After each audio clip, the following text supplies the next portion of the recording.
Bueno, como les digo, en nombre del Colegio Internacional de Profesores de Cosmobiología, sean ustedes todos bienvenidos. Hemos hecho un recorrido ordenado. Empezamos con todo el tema de la mitología en general de todos estos planetas y su simbolismo y todo lo que significa para nuestra psiquis y para nuestro reconocimiento como individuos. Entonces se hizo como esta introducción general de estos arquetipos, de esta simbología, de los símbolos de estos planetas y de lo que representan. Y empezamos a hacer una profundización por cada uno de ellos. Y creo que hoy es el último de estos planetas. Hoy vamos con Plutón. Vamos a tratar de profundizar un poco más de qué es lo que significa Plutón para nosotros, cómo poder apropiar esta energía de Plutón en cada uno de nosotros, cómo poder entender, comprender y sacarle el mejor provecho a esta fuerza, a esta energía de este planeta que es, para mí, escogí Plutón porque me parece de los más profundos, de los más que se les puede sacar como un poco más de provecho. Bueno, todas las energías están allí dispuestas para nosotros y la idea es que podamos entender cada una para poder apropiarla. Este es el verdadero trabajo que estamos haciendo cada uno de nosotros. Entonces, bienvenidos, mi nombre es Diana Milena Serna. De astrología, de cosmobiología, es mi pasión, me gusta, me encanta, me gusta estudiar y me gusta compartir. Entonces ahí la poca experiencia que tengo y que me gustaría pues abrirme, compartir con ustedes, escucharlos también para enriquecerme y formarme y terminarme de formar yo también. Estamos en un proceso y de eso se trata, de hacer este compartir, de poder intercambiar también opiniones, de poder intercambiar preguntas que nos motiven también a ese crecimiento y a esa investigación que también es una de las características de Plutón, investigar, ir allá, esas cositas que no son tan evidentes para todos. Entonces vamos adelante, vamos a hacer un pequeñito resumen, de lo que es la mitología y voy a empezar aquí por este dibujito porque podemos ver allí el sistema solar, vemos allí el sistema solar desde Mercurio pasando por todos los planetas, el recorrido que ya hemos hecho y miren que por allá lo último pequeñito que casi que ni sale en la imagen está Plutón, Plutón según los científicos de la NASA, había dejado de ser un planeta, ahora están reconsiderando otra vez la posibilidad de que vuelva a ser reconocido como planeta dentro del sistema solar. La sonda New Horizon tomó unos videos y unas fotos muy interesantes de este planeta y se descubrió, por ejemplo, que hay hielo, o sea, que no es tan muerto como se pensaba, sino que hay hielo, que hay allí cosas interesantes y unos minerales muy interesantes que pueden ser de pronto objeto de investigación y objeto de pronto en un futuro extracción de que nos motive pues a llegar hasta allá, hasta esas profundidades. Entonces vamos cada vez en esa exploración, entonces lo que la ciencia va haciendo allí también nosotros mismos lo vamos incorporando en nosotros como un proceso, como les digo, de resonancia en nuestra psiquis, de ir como a esa investigación, de ir a mirar qué hay más allá, qué hay en esas profundidades. Entonces vemos ese planetica allá, por allá, un poquito como lejano, un poquito como solitario, un poquito como oculto, porque es muy difícil de observar, eso también es otra característica astronómica de este planeta, es difícil de observar, a simple vista no se ve, con telescopio cuesta todavía dificultad. Sin embargo, ya estamos adentrándonos, entonces es un proceso que simboliza en nosotros mismos también ese proceso de exploración, ese proceso de investigación. Vamos entonces con este recuento de este árbol genealógico porque hay que hacerlo para cada uno de estos planetas que hemos trabajado. Hay que hacer este recuento porque todos tienen un origen en ese caos y en ese Gea y Urano, la tierra y el cielo se juntan y dan a luz a Cronos, o sea, se gesta Cronos, que es Saturno, que ya lo vimos, y Rea, que es la fertilidad. De Cronos salen varios hijos, entonces entre ellos tenemos a Hades, que es el objeto de nuestro estudio el día de hoy, Poseidón, Zeus, Hera, Demeter y Hestia. Resulta que según la mitología, pues Urano tenía como esa, perdón, Cronos Uranos le dice a Cronos que uno de sus hijos lo va a desterrar, pues de ser el dios del Olimpo. Entonces él en esa angustia de que no se cumpla esa profecía de Urano, entonces lo que empieza es que cada vez que tiene un hijo se lo traga. Entonces, en ese orden de ideas, se traga a sus hijos. Zeus se salva porque su madre lo oculta de ser devorado. Le entregan un pañal con una piedra. Entonces, resulta que Zeus es el que hace que Cronos vomite a sus hijos que han sido tragados. Entonces, de primero sale Hades, es decir, que se puede decir que Hades es el hijo mayor de Cronos. El último y el primero. Y Hestia viene siendo la menor y la mayor al mismo tiempo. O sea, hay una cosa allí porque en el orden que se los tragaron, pues, y en el orden que fueron vomitados, entonces allí se dice que es el mayor y el menor. Bueno, entonces ya con este resumen, pasamos directamente a lo que es la mitología ya de Hades o de Plutón. Entonces, como planeta Plutón, mitología romana, conocido como Plutón, y en mitología griega, que es de pronto la más popular, que vemos en las películas, que vemos en todo esto, se conoce como Hades. Hades también se dice el dios del inframundo. Entonces, en esta repartición, digamos, bueno, aquí está el resumen, hijo de Cronos, que es Saturno, y Hera es rescatado por Zeus de su padre Cronos, entonces hace que lo vomite Cronos, y entre los tres y los otros hijos, Zeus liderando con Hades, Poseidón, y las otras hijas derrotan entonces derrotan a Cronos. Zeus, por ser como el líder de esto, pues dice, bueno, yo soy el dios del Olimpo, entonces yo soy el que decido aquí.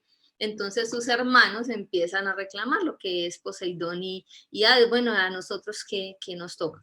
Entonces Zeus en esta repartición pues queda como dios del Olimpo, Poseidón, dios de los mares y de las aguas, y Hades queda como el dios de la tierra y del inframundo. O sea, no solamente es el dios del inframundo, sino también es el dios de lo terrenal. Bueno, entonces, bueno, se hace esta repartición. En esta lucha contra Cronos, los cíclopes apoyan el emprendimiento de derrotar a Cronos y le dan unos regalos a cada uno de estos hijos: a Zeus el conocido rayo, a Poseidón el conocido tridente, y a Urano un casco con piel de perro que le permite hacerse invisible. Entonces, por eso no es tan evidente lo que les decía ahorita de Plutón, que está como por allá, que no lo vemos como a simple vista. Es eso, esa habilidad que tiene para ocultarse. Bueno, ahí está el casco de piel de perro regalado por los cíclopes, ayudantes de Vulcano, que es el mismo Urano, que viene siendo el abuelo. Bueno, Plutón es el nombre romano de un dios previamente conocido como Hades por los griegos. Ambos pueblos lo consideran el dios del mundo subterráneo. Entonces, fue él escogido para reinar allá, y tiene un reino bastante amplio. Ahorita vamos a ver un poquito de lo que es el reino subterráneo, porque a veces nos quedamos solamente con la parte del Tártaro y no alcanzamos como a dimensionar que todo este reino es un poco más extenso. Bueno, Hades se prenda dentro de la mitología, entonces, bueno, una de las cosas es que de estos dioses, Mercurio, Venus, Marte, Urano, se cuentan muchas historias, pero de Hades es como el que menos historias hay, pero una de las mejor relatadas y de las más conocidas es el rapto de Perséfone. Entonces Hades se prenda de la belleza de Perséfone para contextualizar. Entonces Perséfone es hija de Deméter, hermana de Hades, es sobrina entonces Perséfone de Hades, y es hija también de Zeus, o sea, Zeus y Deméter engendran a Perséfone. Entonces Hades se prenda de la belleza de Perséfone y la rapta. Entonces dicen que va en su carruaje con 4 caballos negros, llega y la rapta por una pierna, la coge de una pierna, la rapta y la lleva a su mundo. La lleva a su mundo. Entonces, dentro de este rapto, Deméter, diosa de la agricultura, su madre, empieza a buscarla por todas partes, la busca, la pregunta y por fin logra saber el paradero de su hija. Está muy triste porque el inframundo es impenetrable, esa es una de las funciones de Hades, hacer que este mundo sea impenetrable para los mortales. Entonces ella está muy triste, entonces ella dice, no va a volver a ver cosechas en la tierra y el frío llega y arrasa, entonces todo está en ese estado, entonces ahí es donde interviene Zeus. Bueno, en algunas historias es Zeus, en otras historias es Saturno el que interviene, pero es como más reconocido el papel de Zeus allí. Entonces Zeus habla con su hijo Hermes, viene a entrar acá también Mercurio, habla con su hijo Hermes y Hermes intercede porque Hermes es una de las pocas excepciones de las personas que pueden entrar y salir a voluntad del inframundo, es la excepción a la regla. Entonces Hermes va allá y habla con Hades, hacen un acuerdo en el cual Perséfone puede salir un determinado tiempo a estar con su madre y otro determinado tiempo estarse en el inframundo. Hades, de todos modos, para garantizar su esposa, porque se casan, para garantizar eso le da 3 semillas de granada. Perséfone las consume. Cuando ella las consume, pues está obligada a permanecer un tiempo en el inframundo. Entonces, con eso garantiza que su esposa siga allí con él. Una de las cosas a rescatar es que Hades no tuvo sino solo una esposa, a diferencia de sus hermanos Poseidón y Zeus, que ya conocemos su fama, porque la fama de Poseidón es casi igual que la de Zeus, sino que es menos popular. Y resulta que solo tuvo esta esposa y no engendró hijos, o sea que no tuvo hijos según la mitología. Bueno, aquí ya está, Zeus a través de Hermes negocia con Hades. Bueno, hasta allí entonces todo el resumen de la mitología de Plutón. La misión de Hades. La misión de Hades dice, evitar que cualquier mortal ingrese a su mundo, o sea, es el guardián de este mundo subterráneo. Impedir que las almas salgan, es decir, las almas que ya llegaron allí ya no pueden salir.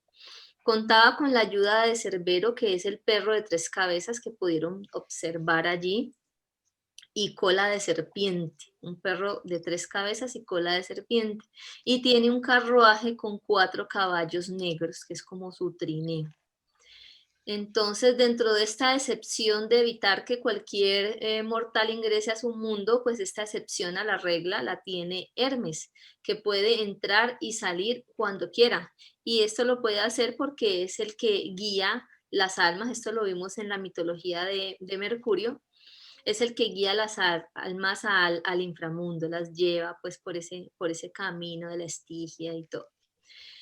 También tiene Hades tres súbditos dentro de su reino. Tiene a Tánatos, Hipnos y Morpheus. Tánatos es el dios de la muerte sin violencia. Tiene a Hipnos, que es el dios del sueño, y a Morfeo, el dios de los sueños. O sea, la diferencia entre Hipnos y Morfeos es que Hipnos gobierna todo el tema del sueño, esa ensoñación, y Morfeo ya los sueños particulares como de cada uno. Entonces se dice que le lleva sueños a los reyes y a los emperadores. Entonces es como mostrar un poquito de qué se trata ese mundo de Hades, ese mundo donde él reina. En su origen estaba asociado con la idea de tesoros ocultos y de riquezas inimaginables que solo podían ser descubiertos bajo la superficie de la tierra.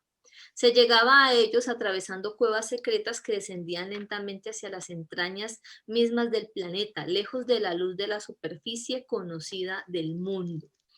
Cuando se le asocia mucho a la muerte y a las riquezas, se le asocia porque cuando algo muere, la tierra pareciera que lo incorpora, que se lo traga. Entonces es como que la esencia, como ese hálito, como que si se fuera como a ese mundo subterráneo. Entonces cuando vemos, por ejemplo, que, bueno, ahora creman, pero anteriormente enterraban, solo las personas solamente eran enterradas, es decir, la muerte era en lo subterráneo, en lo profundo como de la tierra, 3 metros bajo tierra, como dicen por allí. Entonces, en esta concepción de la muerte, pues entonces como que para encontrar también esos tesoros, como que también hay que ir a ese mundo oculto, a ese mundo subterráneo, a eso que está más allá de nuestra visión normal. Su equivalente romano fue el dios Hades, pero a diferencia de este, además de ser el regente del inframundo y de las almas de los fallecidos, se le consideró como el dios de los tesoros que produce la tierra, tanto de las cosechas como de los minerales que forman parte de ella. Entonces, una de las características de este inframundo es también esos tesoros, es decir, todo lo que es la minería, esmeraldas, todas las piedras preciosas, todo eso está en las entrañas de la tierra. O sea, no encontramos esmeraldas por allí, por el paso, por el camino, no hay que ir a la profundidad, que adentrarse como en esto oculto y que para nosotros es miedoso, es oscuro, no, o sea, no es como nuestro hábitat normal. Tenemos que salir como de esa zona de confort para ir en búsqueda de esos tesoros. Entonces, esa hace parte de ese mito y es muy importante entender esa parte para poder ahorita mirar lo que viene más adelante. Pero a pesar de esas características se le consideraba el dios más justo entre todos los dioses, dado a que dentro de su reino se daba cabida a todos los seres sin importar su condición social ni origen. Entonces, ¿qué reino podía ser más justo que el reino del inframundo, el reino de Hades? Sí, ahí van todos, los ricos, los pobres, los que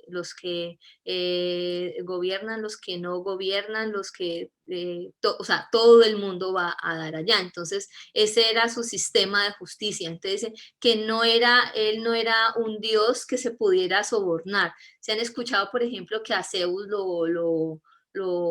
le dicen algo y de pronto cambia de opinión o le ofrecen algún tesoro, le ofrecen alguna cosa. No, este no se negocia por nada. O sea, sí o sí, le toca, al que le tocó y él lo que hace es guardián del proceso que sigue después.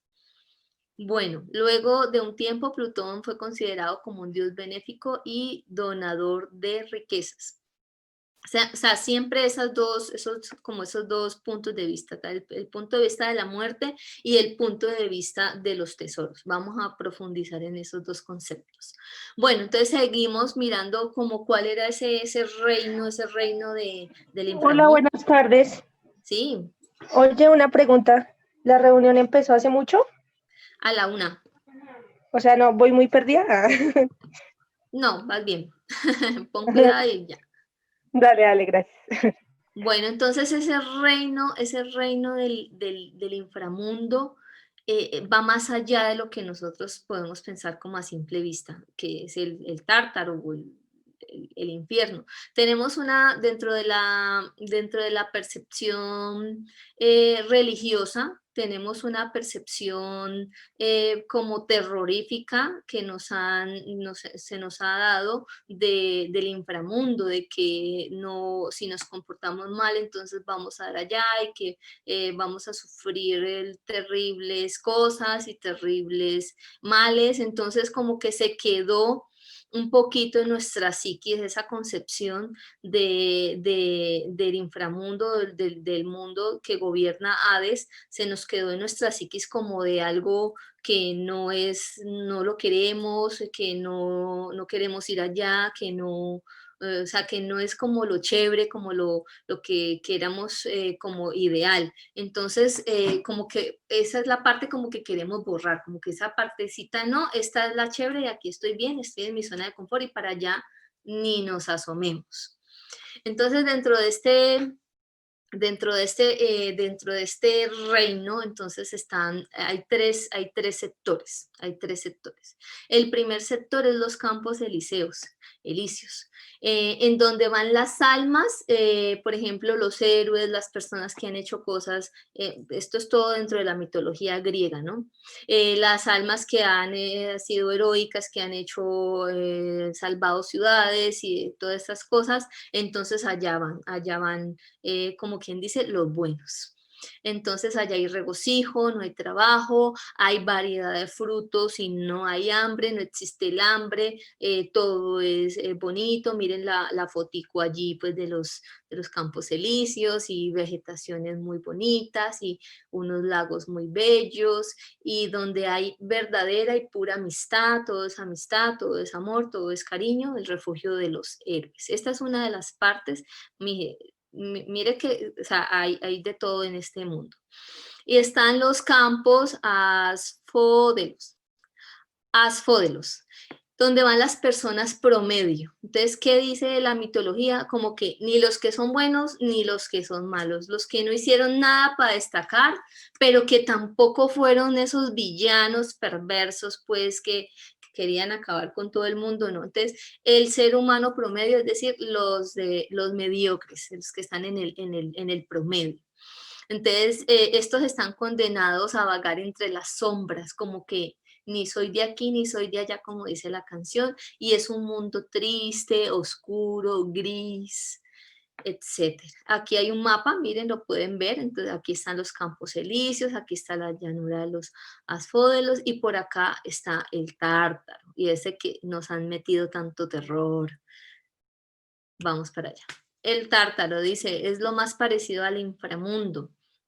Es el lugar para las personas indignas, para las almas indignas, es decir, los que han atormentado, los que han hecho cosas pues no aceptadas socialmente. Entonces es un lugar para las personas indignas, un lugar de tormento. Siempre hay hambre, al contrario de lo que sean los campos elíseos, y está rodeado por un río de llamas que el Estigia, que han escuchado también dentro de la mitología, y es la morada de los gigantes y titanes. Aquí se supone que encerraron a Cronos y todos los gigantes después de que hubo el enfrentamiento de Cronos con sus hijos. Bueno, Tántalo y Sísifo. Hay dos mitos acá relacionados con el tártaro de dos personajes. Un personaje que siempre estaba padeciendo hambre, Tántalo, siempre estaba padeciendo hambre y estaba como debajo de una mesa donde le caían como muchas migas de los banquetes, pero él no podía no podía disfrutar de eso. Entonces era como esa impotencia de no poder saciar su hambre. Y el de Sísifo es que tenía que rodar una piedra por una montaña, está encadenada a una roca, tiene que rodar, no está encadenado, perdón, ese es otro, tiene que rodar la piedra hasta la punta de la montaña, pero cada vez que llega a la punta de la montaña, la roca cae en descenso y él tiene que volver a subirla, o sea, día tras día está en ese martirio. Entonces, uno de los tantos mitos que hay alrededor del tártaro, porque se supone que sufren allá cosas indecibles, ¿no? Entonces, es uno de los tantos mitos que hay. Bueno, entonces, como pudieron ver en esas 3 diapositivas anteriores, el inframundo es un poco más, la concepción del inframundo que tenemos es un poco más amplia de lo que normalmente vemos. O sea, el reino de Hades es un reino en realidad muy vasto, o sea, es el guardián de todo esto, tanto de los campos elíseos como el intermedio y el tártaro. Él está allí en todo ese reino, es el rey de eso. Entonces ahí se supone que hay como un juicio para las almas en donde van a esos 3 lugares dependiendo de sus actos. Vamos entonces a ver como el tema simbólico de todo esto que vimos, o sea, todo el mito de Hades, todo lo que significa Hades, Plutón, en toda esta mitología. ¿Cómo aplico yo eso entonces a mi vida? ¿Cómo aplico eso también en lo social, en lo que ocurre en nuestra cotidianidad? ¿Y cómo entiendo ese mito en mí misma para poder lograr la transformación, la transmutación? Entonces dice, dentro de la astrología psicológica, Jung, uno de los principales representantes de esta línea, digamos que sugieren que este reino oculto de la mente, de esas profundidades, de esos misterios, de ese irse a adentrar allá a ese mundo sombrío que de pronto imparte como mucho miedo, como un terror de no llegar allí, de estar allá, representa nuestro inconsciente, representa nuestra mente inconsciente, tanto en lo personal como en lo colectivo. Entonces resulta que de toda esa porción, de ese uso de nuestra mente, nosotros en la parte consciente tenemos un porcentaje muy pequeño en relación a lo que es el 100% del uso de nuestra mente. Entonces resulta que hay un montón de cosas allí que nosotros no conocemos de nosotros mismos. Aquí debería haberles puesto una imagen de un iceberg. Imagínense ustedes el iceberg y esta es la puntica y el resto del iceberg, la mayor cantidad, más o menos un 94% de lo que es el bloque de hielo está profundo, está oculto. Lo que vemos es solamente esa puntica. Esa puntica es el consciente. Entonces ese reino de lo inconsciente, ese reino de lo infra, como se dice allí, el inframundo, es muy vasto. O sea, ahí es donde están las riquezas, donde están, ¿cuáles riquezas? ¿Cuáles son las riquezas que hablábamos ahorita? En la tierra, pues son las esmeraldas, las joyas y todo eso. Las riquezas son el conocimiento de nosotros mismos, es decir, nuestra entendimiento de esos actos de valentía y esos actos de dolor que hay dentro de nosotros mismos. Por ejemplo, tenemos algún trauma de la infancia o tenemos alguna escena o alguna situación que nos duele, que nos molesta, que nos aflige. ¿Qué hacemos con nuestra mente? Bloqueamos esa información para que no nos cause dolor y la llevamos allá a ese mundo inconsciente. Entonces tenemos un mundo inconsciente tan rico y tan grande, pero el problema es que es inexplorado, o sea, no está explorado. Es como la sonda que les mencioné ahorita, la New Horizons, que fue a Plutón. Ya estamos yendo allá, o sea, ¿Cuál es nuestro trabajo, entonces, simbólicamente hablando de nosotros mismos? Nuestro trabajo es ir allá, a ese inconsciente, a ir allá, a profundizar en nosotros mismos y encontrar esos tesoros que hay allí, porque solamente cuando bajemos allí, a esas profundidades, podemos encontrar los más grandes tesoros. Entonces, sigo leyendo aquí. Donde el viajero intrépido y aventurero deberá penetrar a solas, es un trabajo, mire, es un trabajo súper individual, es un trabajo que hacemos cuando estamos listos, cuando nosotros estamos listos para ir a recoger allá esos tesoros, para ir a recoger allá, hacer ese viaje. No sé si han escuchado o han leído la Ilíada de Homero, y donde este personaje va, obviamente acompañado de un maestro, que también es muy simbólico, a ese viaje al inframundo. O sea, es la misma representación. Y él va y conoce allá, pero qué se encuentra allá en ese viaje? ¿Qué se encuentra en ese viaje? Se encuentra a una princesa.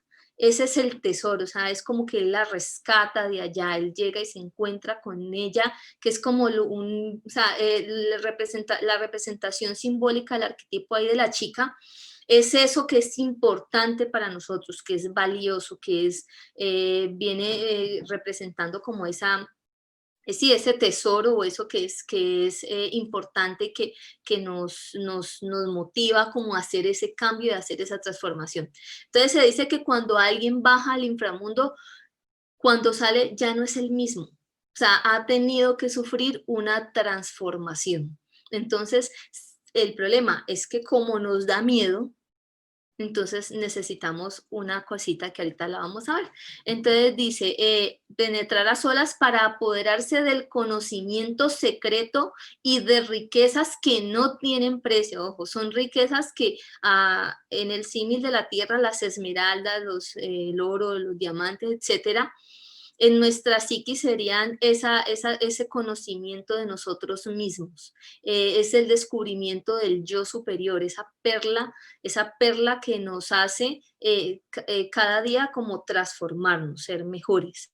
Entonces, ese conocimiento secreto, o sea, ¿qué es el conocimiento secreto? Es el conocimiento de nosotros mismos, de eso que yo les digo que puede estar oculto, que a veces nos suceden cosas y nuestra psiquis inmediatamente las manda allá a ese rincón, pero que hasta que no sanemos eso, no nos transformamos. Entonces, voy a poner aquí el ejemplo así como un poquito crudo de una herida. Entonces, de pronto tenemos una herida. Entonces esa herida está infectada, está infectada. Entonces resulta que yo, en vez de estirpar esa pus y de estirpar eso que hay allí, lo que hago es que le empiezo a echar pomaditas y pañitos de agua tibia, y entonces esa herida sana superficialmente. ¿Qué es lo que hace la psiquis? Que es como un mecanismo de protección, como que crea una coraza para que no sufra porque su mamá lo abandonó, bueno, cantidad de cosas que pueden haber allí en el inconsciente. Entonces, es como que se crea una coraza, entonces se crea esa coraza allí superficial en esa herida, pero por dentro hay infección, y esa infección está actuando allí en ese brazo o en esa pierna, donde sea, está actuando allí, y entonces sigue carcomiéndote por dentro. Entonces, ¿qué hay que hacer para que esa herida sane? Hay que atravesar eso, hay que ir a lo profundo, donde está la raíz del problema, es decir, donde está la infección. Hay que ir allí, y para eso pues hay que sentir dolor, o sea, no hay que tenerle miedo al dolor. Ahorita vamos a hablar de eso también. Entonces, se quita, por ejemplo, esa coraza, eso duele obviamente, se raspa y se estirpa la pus, se estirpa lo que está causando allí, se sana. Estamos hablando simbólicamente, ponemos allí no sé qué usen en México y en otros países. Aquí usamos el agua oxigenada, por ejemplo. Entonces se pone allí el agua oxigenada, se limpia, se cierra la herida, y ahí sí se puede decir que hay una verdadera sanación, es decir, que hay un verdadero cambio. Entonces, ese es como como el mismo mito, como el mismo mito de Perséfone bajando al inframundo, es decir, va a conocerse a sí misma y en ese proceso le puede doler, le puede salir, o sea, tiene que sacar allí una cosa, una palabrita que no les quiero decir todavía porque vamos a verla más adelante, pero es esa profundización en nosotros mismos para hallar eso que es valioso para nosotros. Entonces, actualmente se asocia a Hades con el concepto occidental del infierno como resultado de siglos de dominación teológica y cristiana, y es muy lamentable puesto que actúa como una barrera psicológica en la gente. Es decir, nos han enseñado a tenerle miedo a Hades, nos han enseñado a tenerle miedo a ese mundo inconsciente, a ese mundo del inframundo, del mundo subterráneo, del oculto. Sí, está oculto, pero ¿qué hay allí? O sea, ¿qué puedo descubrir allí? ¿Cómo me puedo transformar a raíz de ese viaje que debo emprender en algún momento de mi vida, cuando cojamos y nos hagamos amigos de ese Plutón? Entonces ahorita vamos a hablar de eso. Entonces, Hades, el infierno y las tierras del mundo subterráneo han estado ligados al concepto del mal y al Satanás bíblico. Defensa ante la imagen de infierno. Este argumento es una defensa ante la imagen del infierno que hace el doctor Oscar Rodríguez Agudelo, que es de donde, cito, saqué esta parte de este análisis simbólico. Es cita del doctor Rodríguez Agudelo, un psicólogo que trabaja también desde el punto de vista junguiano y desde el punto de vista de la astrología psicológica. Bueno, entonces, ¿cómo vamos hasta allí? Vamos entendiendo más o menos el mito de Plutón, el mito del inframundo, de cómo debemos ir a conquistar ese mundo que no se ve, que a veces como el iceberg es mucho más amplio, mucho más vasto de lo que podemos imaginar. Si quieren hacer un aporte, alguna intervención en este momento, lo pueden hacer, o si no, dejan para el final las preguntas, o las pueden, sí, sugiero también, las pueden apuntar allí para que no se les olvide, porque les puede surgir una pregunta en cualquier momento, entonces las pueden ir apuntando allí en la pantalla, y al final aquí los coordinadores me ayudan leyendo las preguntas. Entonces así podemos continuar. Adelante, ¿quién tomó el micrófono? Sí, mira, Diana, tenemos una pregunta de Armando Navarro y dice, ¿cómo se comprende que Mercurio tiene paso libre a Hades? Digo, al inframundo. Lo que tengo entendido según la mitología, es que Hermes, por ser el mensajero de los dioses, es muy hábil, o sea, tiene una habilidad muy grande de negociación, y es el encargado de dirigir las almas hasta el inframundo, o sea, él es el que las lleva, las guía hasta ese mundo subterráneo. Entonces, porque él es el guía, eso lo vemos en la mitología de Mercurio, el nombre es uno de los nombres que se le da a Hermes, que significa guía de las almas. Entonces ese guía de las almas tiene ese acceso porque es el que hace ese paso, esa transición entre el mundo de los mortales y el mundo de las almas. Entonces él hace esa transición, entonces él normalmente hace ese viaje todo el tiempo. Entonces, en ese momento, pues aprovechan que él tiene esa vía libre allí y lo mandan a hacer esa negociación con Hades. Eso es lo que tengo entendido. Si hay alguna otra opinión o alguien que nos pueda ampliar más, adelante. Tenemos otra pregunta. Sí. Es de Alma Vázquez. Y ella creo que hace referencia a Perséfone porque pregunta, ¿esta princesa representa el alma? Esta princesa, no, para mí no representa el alma. Para mí representa eso que es valioso, o sea, como que es un tesoro, como que es lo que nosotros podemos dentro de nuestro imaginario individual considerar que es como eso que es más importante para mí. Entonces, sí puede representar como la luz, como la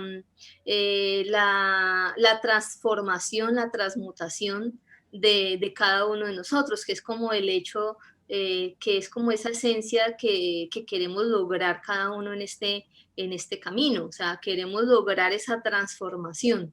Entonces, no es que signifique como el alma como tal, sino que significa para mí la transformación.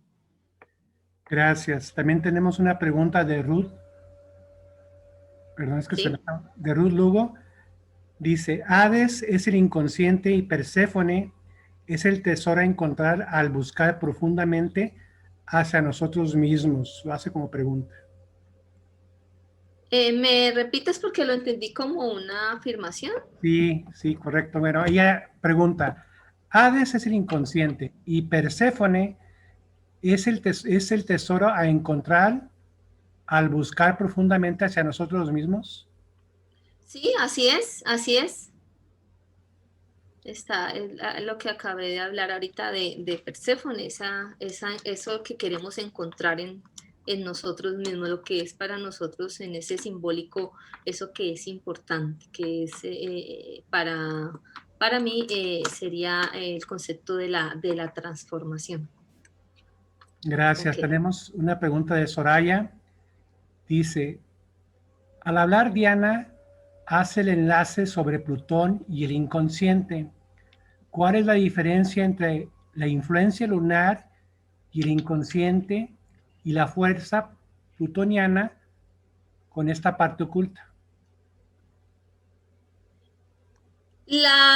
Los planetas, eso lo tengo allí más adelantico, los planetas Urano, Neptuno y Plutón, que son los planetas transpersonales, digamos que tienen un análisis diferente a los planetas personales. Entonces, sí tienen mucha relación y podríamos ver un vínculo mucho más claro entre Neptuno, Urano y Plutón y no tanto como entre los planetas personales. Son dos, digamos que dos formas diferentes de análisis. Sí podemos ver, por ejemplo, la relación entre Neptuno, que es el dios de los mares, porque en ese momento de profundizar también puede hacer como una profundización en las aguas, ¿no? Como meterse en las aguas hasta llegar al fondo del mar donde está el pantano, que ya simbolizaría el inframundo del terreno que ya gobierna Hades. En ese podemos ver una relación más clara, pero entre la Luna y Plutón yo no me atrevería como a hacer como un vínculo o un puente entre ellos, a menos que de pronto ya en una carta particular haya, por ejemplo, un aspecto, una conjunción Luna-Plutón o un aspecto relevante entre esos dos planetas. Gracias. Bueno, aquí la persona tiene registrado su teléfono que es Moto G Play. Pregunta, entonces podemos asociar como el niño interno herido que tenemos. Me imagino que él lo plantea como Hades, ¿no?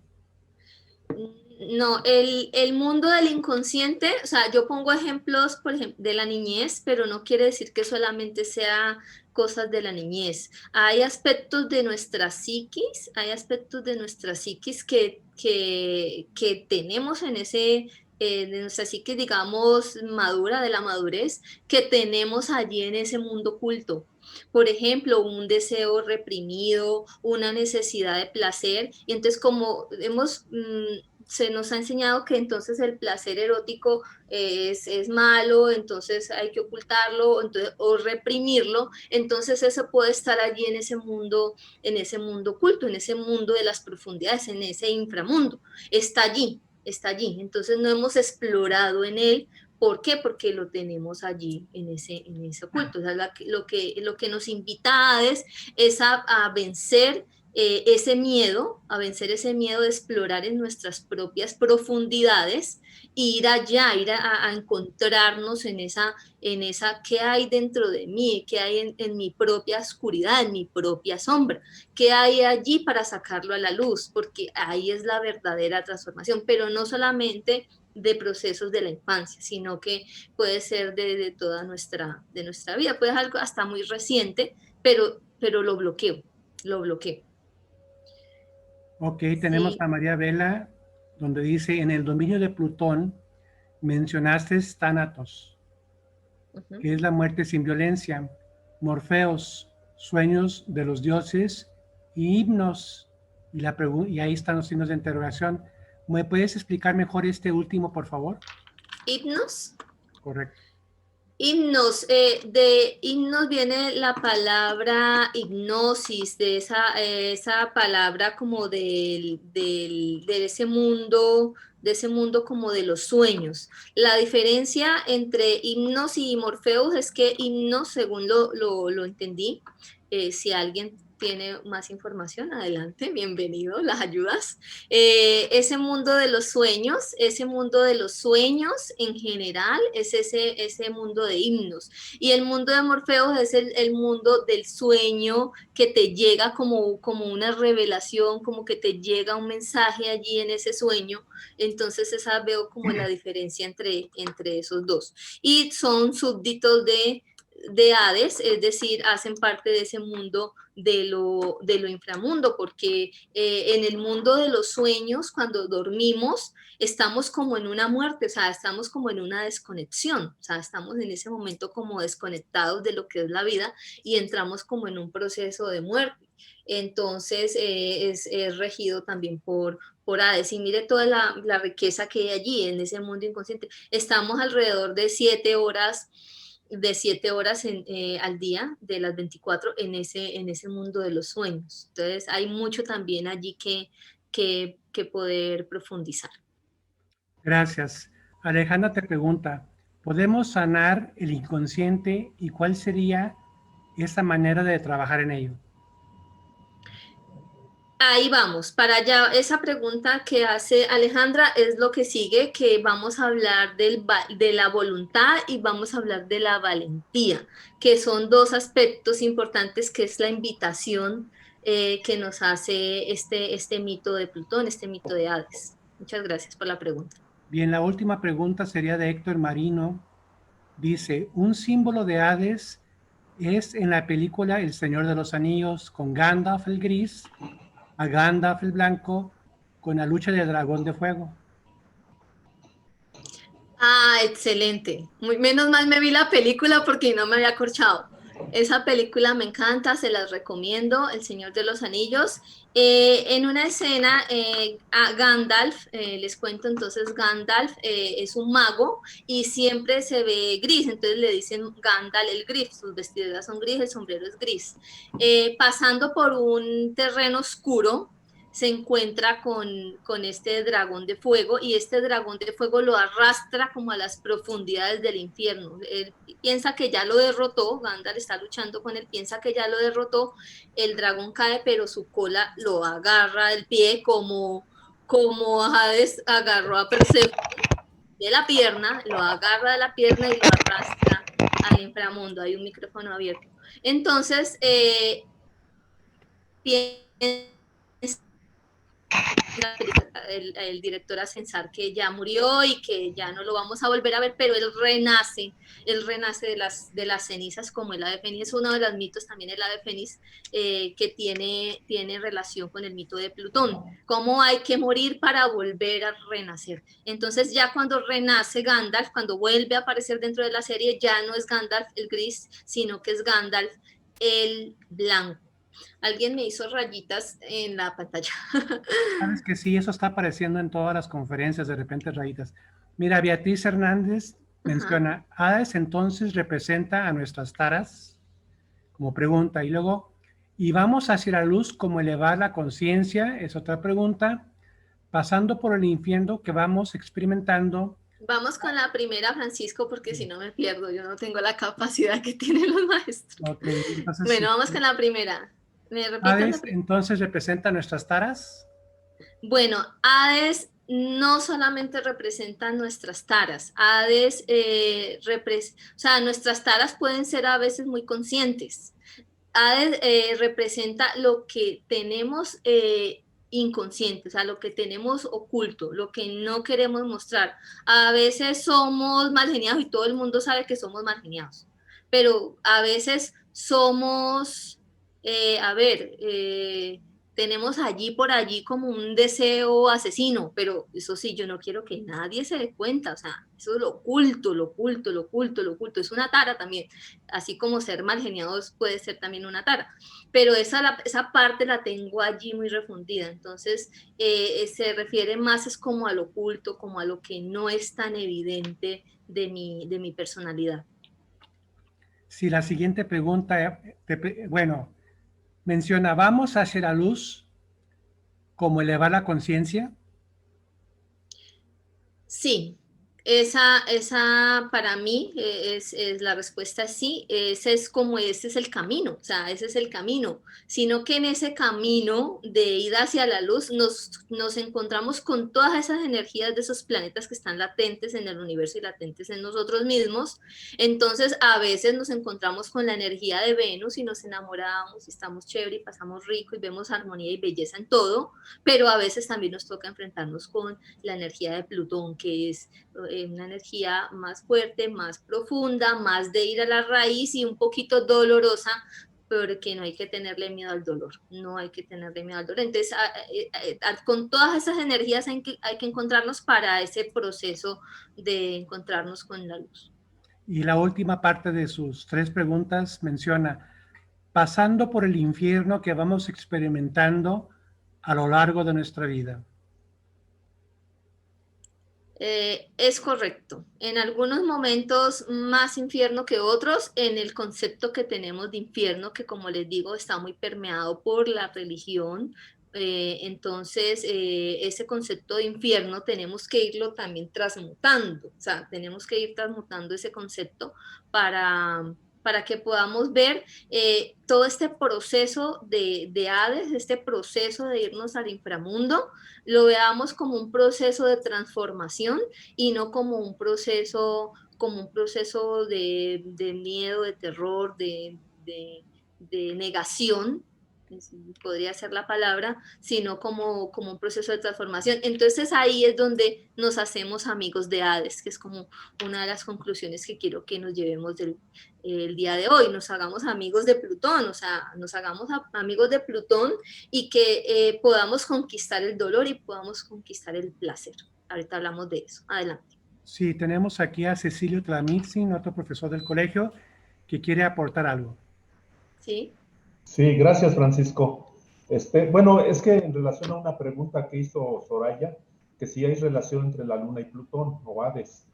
Y la verdad que sí hay relación porque en la Luna se maneja en la mitología griega a la diosa Hécate. Hécate con sus tres personificaciones de la Luna, Luna nueva, Luna llena y Luna vieja. También tenemos a la Luna como Artemisa, que es esa parte de la naturaleza en la que tiene que comerse el más hábil al animal más débil.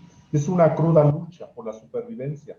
Y en el mismo mito de Perséfone, ahora también tenemos, esto también tiene que ver con Hades, también tiene que ver Lilith como la luna vieja, no Lilith el símbolo que aparece en las cartas natales, sino la conjunción Sol-Luna que se da durante un eclipse. Ese también es otra Lilith que tiene que ver, bueno, que da una influencia y esto tiene que ver con la luna vieja. Dentro de la luna, bueno, la luna enfocada a Hades, están las Eritnias, que son las diosas de remordimientos, y están las Moiras, que en la mitología romana son las Parcas.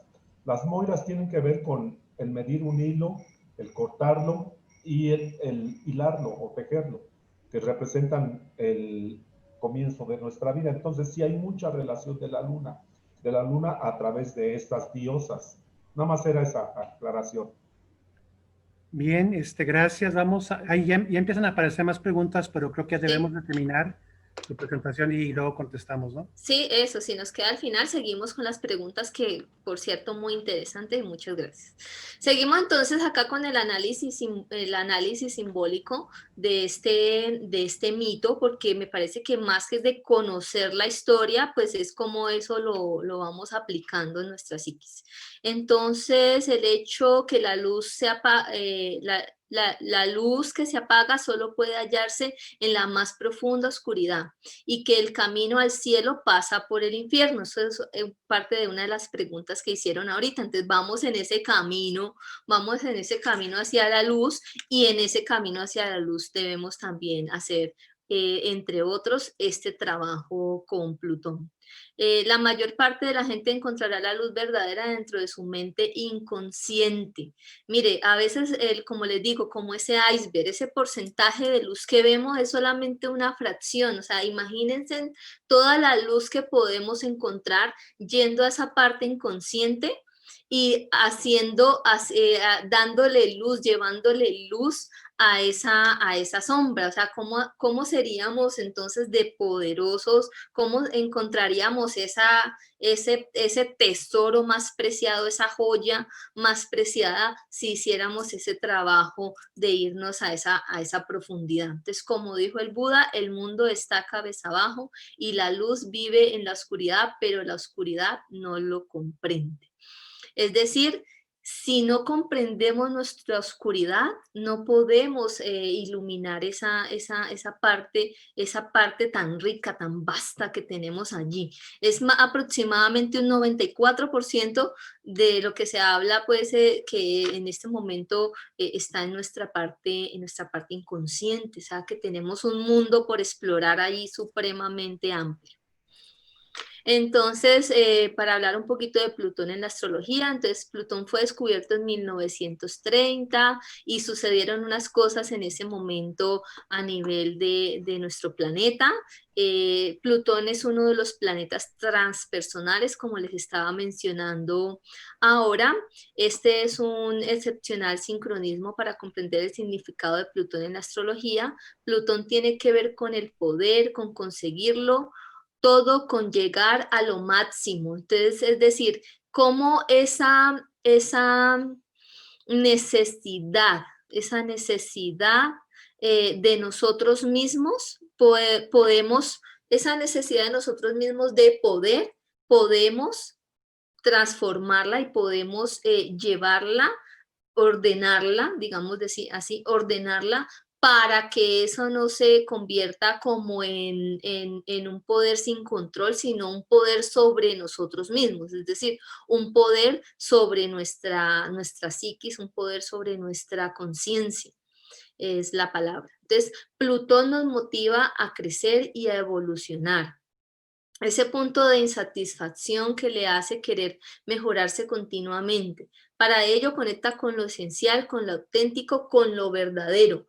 Mire, a veces, como les digo, tenemos ocultos un montón de cosas de nuestra conciencia que están allí, o sea, están allí como en recesión, como en reposo. Pero si no adentramos allí, nunca vamos a poder ser auténticos, nunca vamos a poder revelar nuestro verdadero potencial.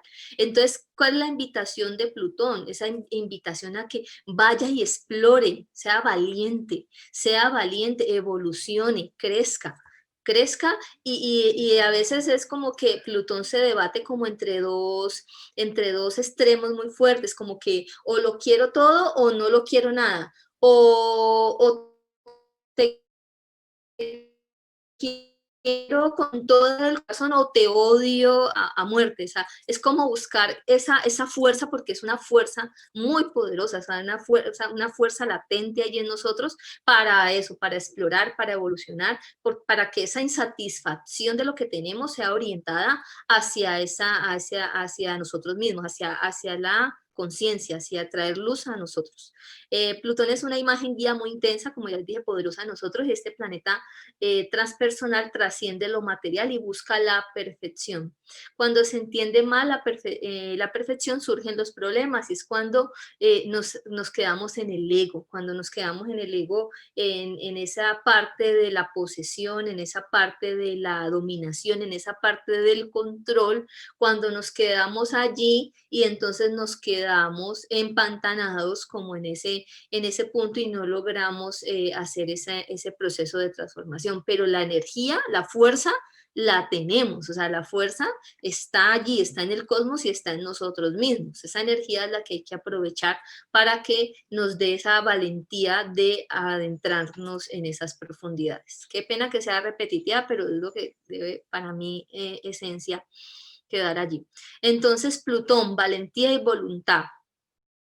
Si Plutón es fuerte en tu carta natal, lo más probable es que sientas como un superhéroe, capaz de derribar cualquier obstáculo o ser la pobre víctima de la manipulación. En ambos casos es un juego de poder, es un juego de poder. Entonces esa valentía, esa voluntad es la que nos permite adentrarnos, o sea, es aprovechar esa fuerza, es aprovechar esa energía, más cuando tenemos un Plutón, por ejemplo, angular, en conjunción con el ascendente o en algún punto clave o con un aspecto fuerte con algún planeta personal, entonces cobra como un poquito más de importancia ya visto dentro de la carta natal, ya lo vimos como en forma general, pero ya visto dentro de la carta natal, entonces es mirar como qué tan significativo es la ubicación de Plutón en cada una de nuestras cartas. Por eso tendemos a vivir estas energías como negativas. Solemos ver a Plutón como un símbolo de destrucción y muerte y se asocia con el tabú, lo oculto y lo prohibido. En resumen, con todo lo que rechazamos socialmente, lo cual nos ayuda a comprenderlo en profundidad. Entonces, lo que les mencionaba ahorita, que lo que es oculto y prohibido, pero que a veces tenemos que explorarlo, conocerlo en nosotros mismos y transmutarlo. También se relaciona con la transformación y la purificación.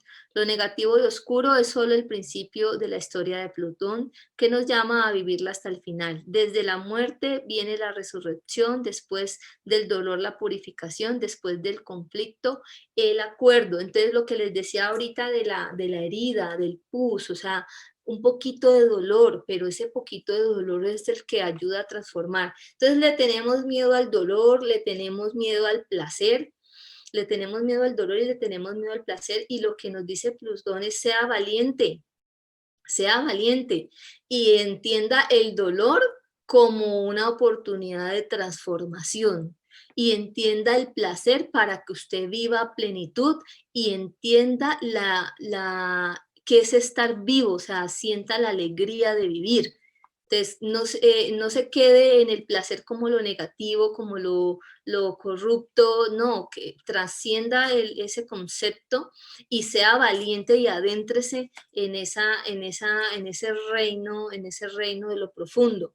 Entonces, cuando descendemos a Plutón, empezamos a entender que somos humanos y ahí viene el tema de la muerte. Empezamos a entender que somos humanos, que todos podemos morir, que no soy el Dios sobre la tierra. Entonces allí empieza también un trabajo sobre la humildad, es decir, un trabajo sobre el reconocimiento de nosotros mismos y, como hablaron ustedes ahorita de las preguntas, un reconocimiento sobre nuestras taras y sobre nuestros vicios. Entonces tenemos esa concepción de que las taras y los vicios hay que ocultarlas y meterlas debajo del tapete, de la alfombra, barrer y pasar por encima. No, hay que ir allí y trabajar con ellas, hay que hacer un trabajo, y ese trabajo puede ser doloroso porque reconocerse a uno mismo en su propia vulnerabilidad, en sus propias fallas, en sus propios procesos, es duro a veces y duele. Pero si no duele y si no lo reconozco y si no lo enfrento, pues no puedo alcanzar la grandeza. Entonces, la invitación es a la humildad para la grandeza. O sea, encontrarnos a nosotros mismos, profundizar, entrar en esa reconocimiento para hacer conciencia, para sacar eso a la luz y volverse verdaderamente grande, o sea, verdaderamente completos, pues. Bueno, también cuando entendemos el mito de Plutón, cuando entendemos el proceso también de muerte, de degradación, como les decía, cuando enterramos a un ser humano, pues ¿qué hace la Tierra? Lo degrada, él va a las profundidades, él va a la Tierra. Cuando entendemos ese proceso y cuando entendemos también, cuando nos sumergimos en ese proceso individual cada uno, entendemos que somos humanos y se nos activa en nosotros mismos la compasión. Entonces vamos viendo cómo hay unas virtudes, cómo hay unas cosas que están allí y que podemos lograr, que podemos trascender, que podemos conquistar, porque es la conquista, Plutón es como esa conquista, que eso que nos habla acá del poder y de querer, que esa fuerza de poder sea para conquistarnos a nosotros mismos, a usar esa fuerza. Para eso es la cosmobiología, para usar todas esas fuerzas que están latentes allí y a voluntad poder manejarlas en nosotros mismos. Bueno, entonces así reconocemos esos límites también emocionales que cada uno tenemos. Y por último, entonces, la transmutación, la transformación. Estos planetas transpersonales impulsan la necesidad humana de encontrarle sentido a la vida. Entonces, lo que yo les decía ahorita, vivir el placer para encontrarle verdadero sentido a la vida. Es decir, bueno, yo me voy a comer esta comida y me la voy a comer con ganas, o sea, con fuerza. Esa es la fuerza de Plutón, pero es que nos imaginamos es otra cosa, la mujer, o sea, me voy a comer esta cena, esta comida, me la voy a comer con ganas, con pasión, con entrega. Y le encuentro sentido a la vida a través de esta energía de Plutón y de Hades. Mirar más allá de lo que propiamente personal del individuo y de ahí que signifique nuestra búsqueda espiritual. Entonces, estos planetas transpersonales, porque cierro acá con los tres últimos que ya vieron los otros dos, pues nos invitan a eso, a esa búsqueda espiritual, a esa búsqueda de transformación intensa, porque Plutón simboliza esa intensidad, esa fuerza que tenemos y que podemos usar para hacer esos cambios. También para la investigación. Recuerden que Plutón también nos llama, nos hace un llamado de, bueno, ¿qué hay más allá? Yo veo acá el pradito tan bonito, pero ¿qué hay adentro? A escarbar, es como ese investigador, esa persona que profundiza, que va más allá de lo visible y busca en ese mundo de lo invisible. Yo creo que podemos, Francisco, dar unos minutitos, unos 5 minutitos para preguntas y muchísimas gracias a todos por la atención. Espero que les haya servido mi presentación, mi interpretación de este mundo de Plutón. Sí, gracias, Diana. William Morales dice que quiere participar, pidió la palabra. Adelante. Yo también. Sí, yo también gracias. Excelente su exposición, Diana, y a todos. Hay un aspecto que es importante también, que es cortico, sobre Plutón. Para mí representa el arquetipo de pelar la cebolla. Es decir, cuando empiezo a pelar la cebolla, empieza a arder, empieza a doler.